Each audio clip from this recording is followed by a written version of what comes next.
Welcome to Invictus YouTube channel. Today's episode is about how a bank controls the US government.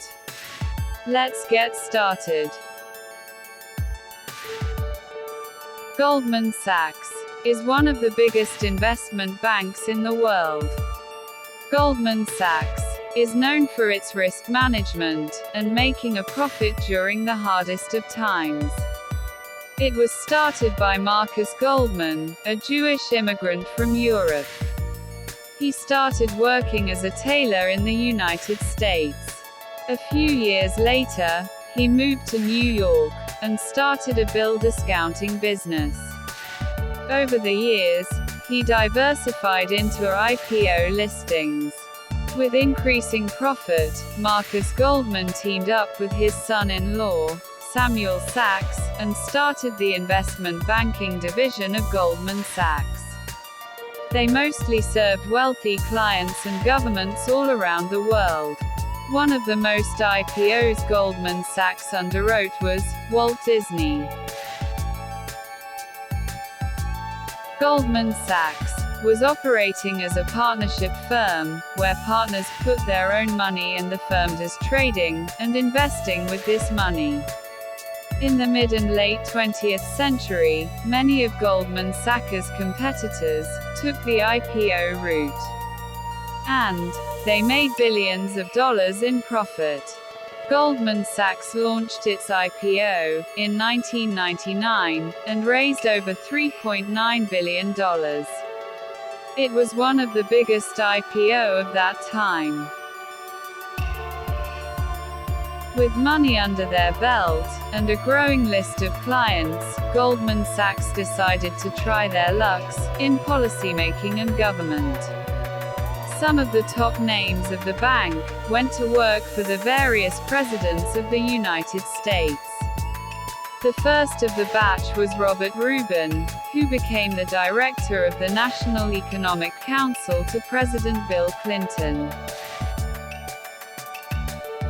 So far, Goldman Sachs has given 3 Secretary of Treasury, equivalent to Minister of Finance, 3 members of National Economic Council, 2 Director of National Economic Council, 1 member of National Security Advisory Council, 3 Chairman of the Federal Reserve, the Central Bank of USA. Since Bill Clinton, every U.S. presidents have former Goldman Sachs executive in higher positions. Robert Rubin is the man behind the bill that allowed the Wall Street banks to become bigger and powerful. This bill removed the limitations on banks' investment in stock and capital markets with deposits. He was also the man behind the deregulation of banks in the United States. Henry Paulson, another former Goldman executive, who was the Secretary of the Treasury during the global economic crisis of 2008. He oversaw the $700 billion bank bailout. Gary Cohn was the director of the National Economic Council during Trump administration. Cohen proposed and oversaw the corporate tax cuts during the Trump administration. We all know about how Michael Burry predicted the housing market crisis of 2008. But maybe Goldman Sachs was the first to predict the housing crisis much before Michael Burry. The company started to short the housing market in late 2006, while the company continued to underwrite more mortgages. Goldman maintained it was a hedge against their mortgage underwritings.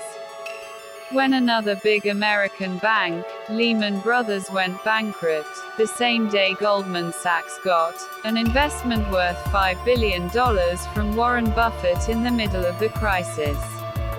Goldman also earned from the debt restructuring of other banks during the crisis. When the crisis was over, and the dust settled, Goldman Sachs came out as probably the only bank that benefited from the crisis. Due to its close connection with the government of the United States, and well-placed former executives, Goldman Sachs has earned the nickname of Government Sachs. Is it good to appoint former bank executives in the top posts of government? Tell us in the comments section. That's all for today's episode. For more content like this, please subscribe Invictus YouTube channel and bang the bell icon to get regular updates. This is Invictus. See you in the next.